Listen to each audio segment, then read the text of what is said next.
Okay, this is actually pretty funny. So Xi Jinping, the great uniter, our glorious supreme leader in a multipolar world, third term Xi, top Xi, after coming fresh off the heels of trying to at least kickstart the process of ending the conflict in Yemen, solidifying or starting the relations, normalizing relations between Iran and motherfucking Saudi Arabia. Not that, like, I'm being a little sarcastic here. Obviously, I have talked about this more in detail before with the Saudi-Iran deal that China put together. You know, I don't know what that will look like. We'll see what happens there. But that glorious leader is now going to Russia to have a little conversation with them. You know what I mean? Now, does this mean they're going to start selling arms to Russia? Who knows? I mean, that's our thing. You better fucking watch your back, Xi.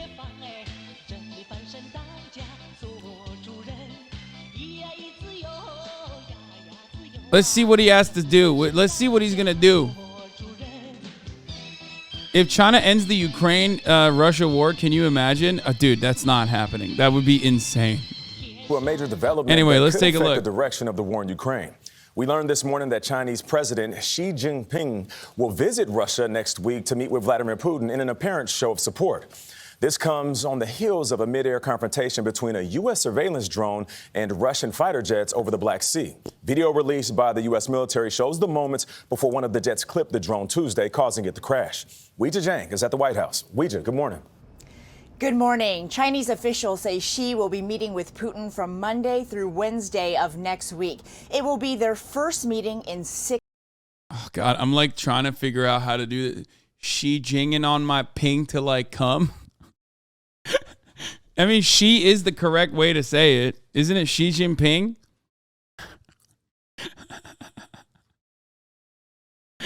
Stop throwing huzz. You know it's good. I'll figure it out. I'll figure out a good way to say that.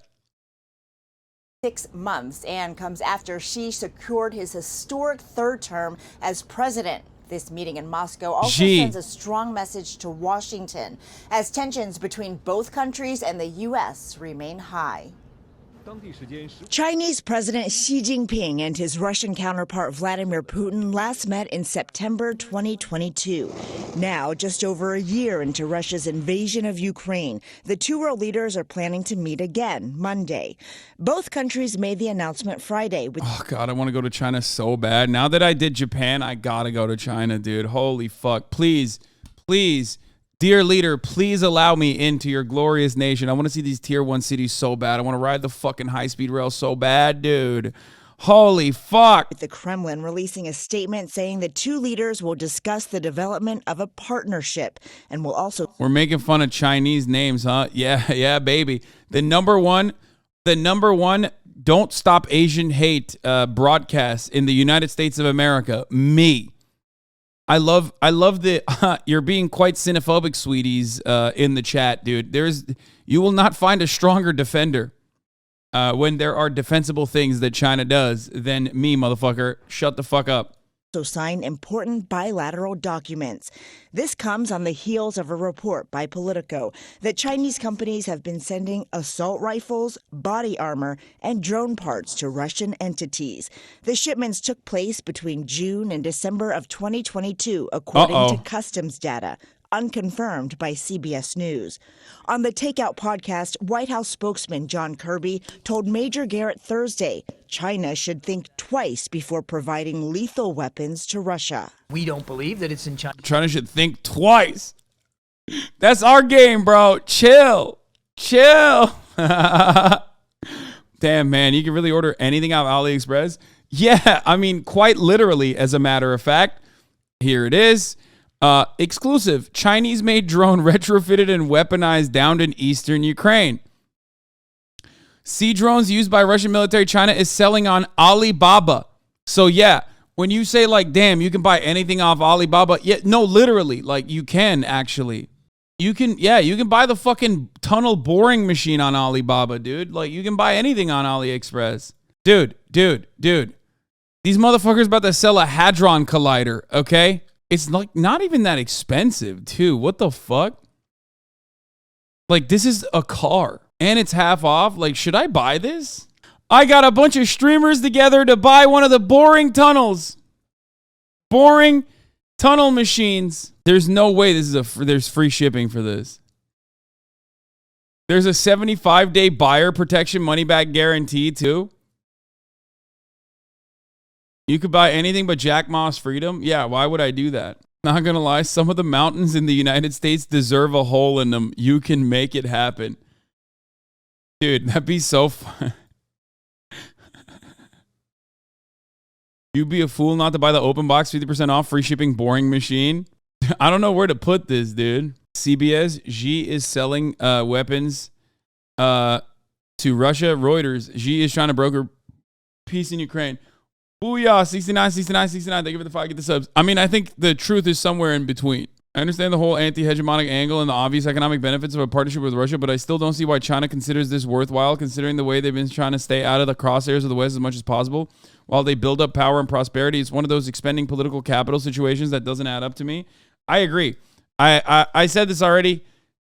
You cannot, if there's one thing you cannot defeat the United States on, it's selling weapons of war.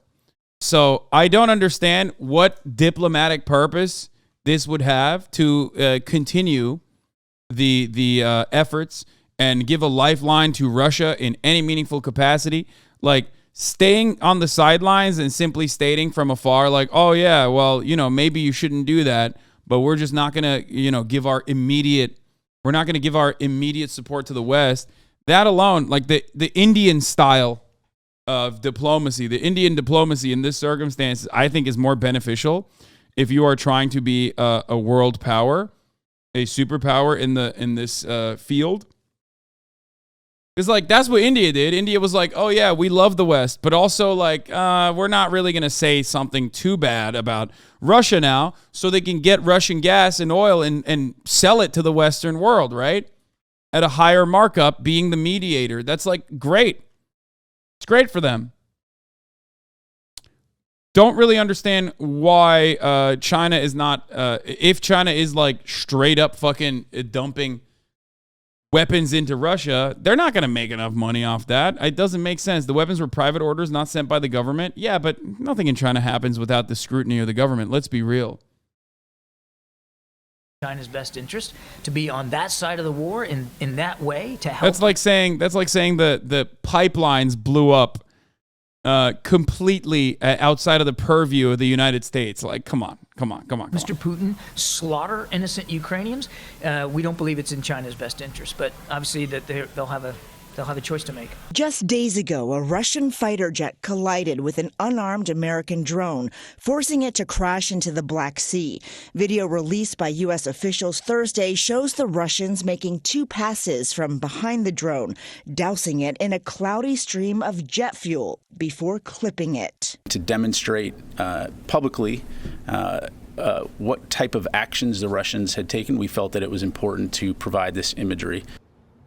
CBS News has learned that those Russian pilots were acting on orders from military leaders. And in another development, this morning, Slovakia announced it will join Poland in sending fighter jets to Ukraine in the coming days, making them the first NATO nations to do so.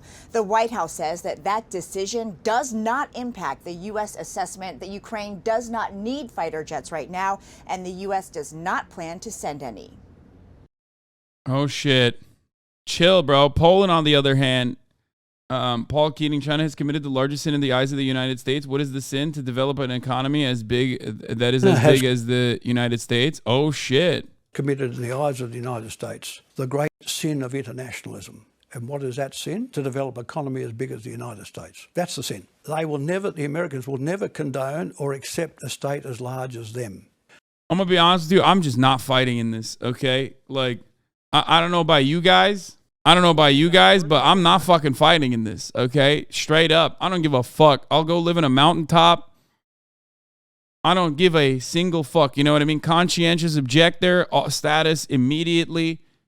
I can't do it. I got weak knees, okay? I got bad knees, man. I got bad knees. It's not happening, okay? You think I'm going to put my body on the fucking line so that like Raytheon's fucking bottom line looks better? Get the fuck out of here, dude. No shot. I'm buying one of those Alibaba Express tunnels and I'm tunneling down all the way to China until I come out of the other side, okay? Getting no scope by pro CS players? Yeah, it's just so fucking stupid. So dumb. Come to Canada. You think America's hat is not involved in this? You crazy. There's there's very little places you can go to on the planet if like America and China get into any sort of heated, any additional heat. Oh God, it's just like, it's so fucking annoying, dude. There is so much more food to eat, okay? I have not had my entire life's worth of A5 Wagyu. I need to go to Japan. I need to go to China still. You cannot end the world before I do these things, okay? I got to fire off way more nuts. I got ropes to fucking unload. And I got delicious meats to consume. And you motherfuckers are trying to end the world, dude. It's bullshit. Metal Gear Solid remaster potentially in the works. You're going to sit here and act like the world should end before we play Metal Gear Solid and Metal Gear Solid 2 once again. Maybe Metal Gear Solid 3. Put that in there for good measure. I haven't finished One Piece. Luffy has not found the hidden pirate treasure. I want to see that shit. You mean to tell me we're going to end the planet? I made commitments, motherfucker. I made commitments. I'm 500 goddamn episodes deep into One Piece lore. You're going to tell me that we're ending the fucking world? No shot. No fucking shot. Absolutely not. Fuck no. No. Bullshit. Everybody needs to chill the fuck out, dude. Elden Ring DLC still not announced. Got to wait for that until the world ends. Yeah, no, for sure. I don't like that. I would have preferred they remain in poverty, 20% of humanity forever. But the fact that China is now, an industrial economy larger than the United States, larger, according to IMF, 20% larger. They say, hang on, this is not in the playbook. China has committed in the eyes of... Fucked up. I just don't know. Yeah, KOTOR remake still not released. Absolutely fuck no. Stop it. Stop it. Many ad break segues to come. You know what I mean? I got a long life ahead of me, hopefully. Fuck that. Underlying. Don't want to see the end of the world yet. You know what I mean? But if you want to see this broadcast in an uninterrupted fashion without any sort of ad breaks whatsoever, then all you need to do is subscribe, baby. Because at the top of the hour, there's a 3-minute ad break. If you no longer want to see those ads, all you need to do is subscribe, which you can do for $5 or for free with a fucking Twitch Prime. Twitch Prime is fucking free as long as you got an Amazon Prime account connected to your fucking Twitch account. There you go. Wham bam, thank you, fam. Also, you can get gifted a fucking sub too.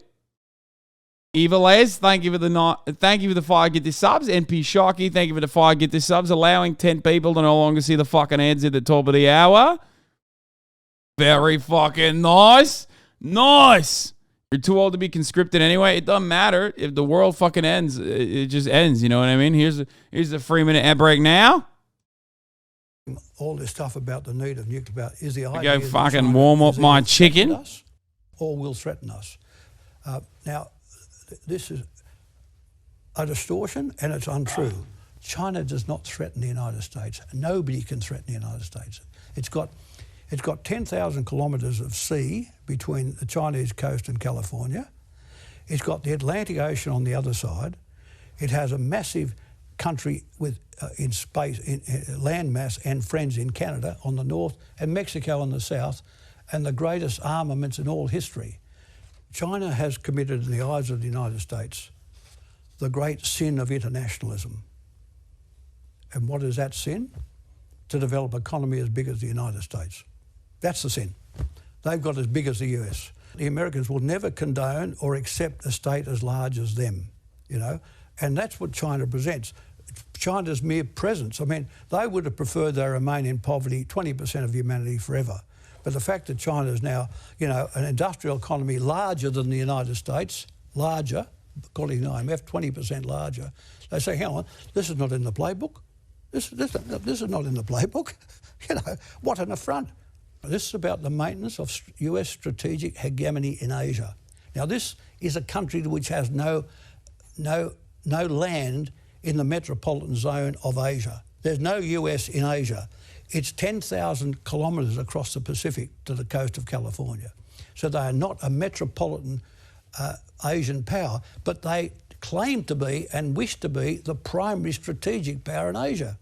So what are the Chinese supposed to say to that? Oh, that's okay. We've been here 4,000 years. We've developed, we've been subjugated by every bugger known to man. We've developed a decent economy, a decent standard of living, shelter, accommodation, education, that's our sin, is it? That's our sin. And we've got to be superintended by your Navy, by the US Navy. Could you just imagine if the Chinese Blue Water Navy decided to do their sightseeing 6 miles off the coast of California?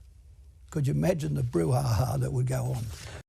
You got to go to Aussie land before the world ends, bro. I want to go to Aussie land, but like the Aussies are playing a very interesting tightrope game here, right?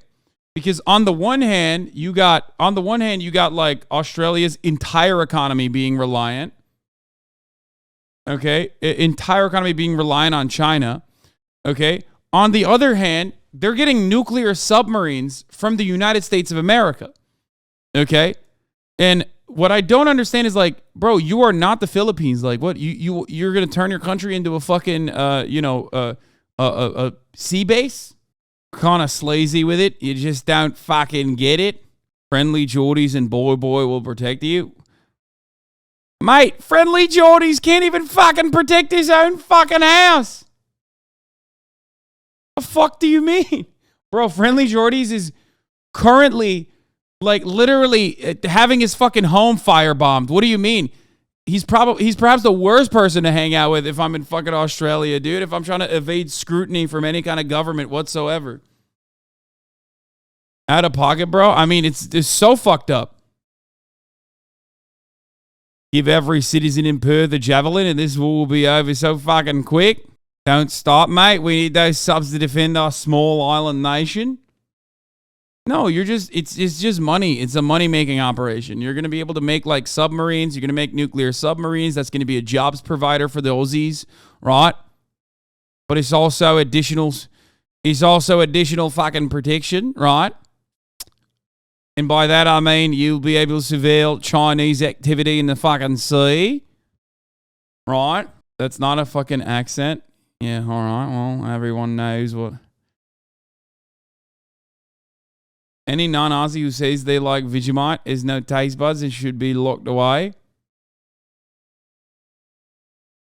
It's hundreds of billions of dollars for submarines that won't exist for a decade. Yeah, they're just like making money. It's a money-making operation. Did you know that Friendly Geordies was called racist by one of the politicians he mocks because the politician is Italian? I'm not joking. I do love that. God, that's awesome. I mean, Friendly Geordies is great. Yeah.